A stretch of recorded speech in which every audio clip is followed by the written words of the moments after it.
Ljubrat.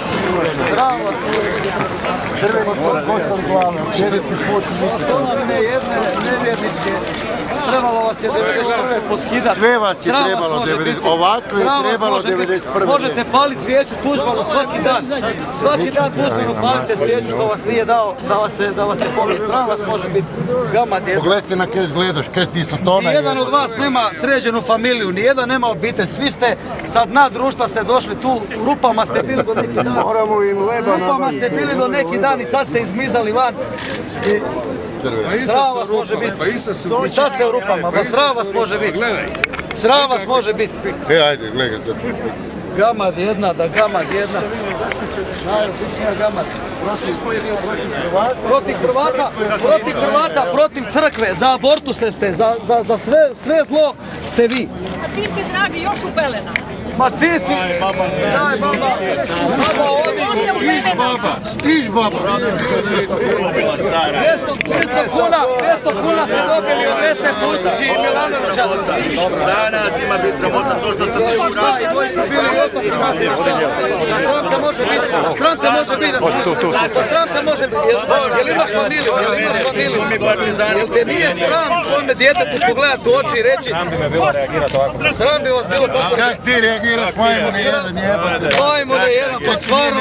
Zašto ste došli raditi? Pa nismo došli raditi mjere, došli smo prolaznici, došli smo. Ovaj tvoj Milanović je napravio Dobili ste po 200 kuna od HPO. Pa zašto ne ideš protiv njega protiv? Sve što je loše vi zagovarate abortus i zagovarate. Vi dijelite društvo, vi dijelite narod, vi ste za podijeli. Vi nas dijelite i radite na moru. Vi nas dijelite. Vi nas dijelite. Pa kome oni smetaju dobro? Pa znaš zašto se ljudi bore? Ajde, Kvislinzli.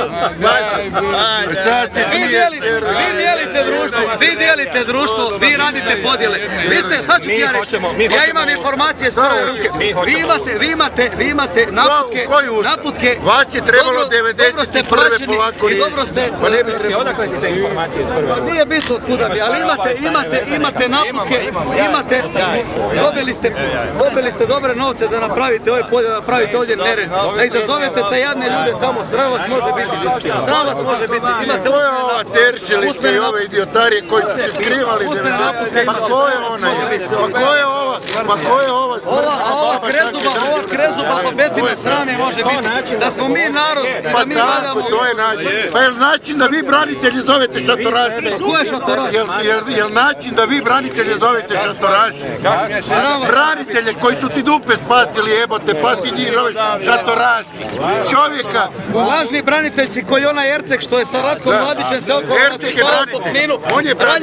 Ranjen je u Sarajevo. Ako ne misli kao vi, lažni. Ma nemoj.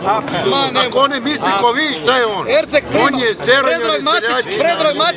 Predrag Matić ima, dobio je mirovinu na temelju PTSP-a. Kad je trebao postati ministar, onda više nema PTSP-a. Ti si branio svoju budistu.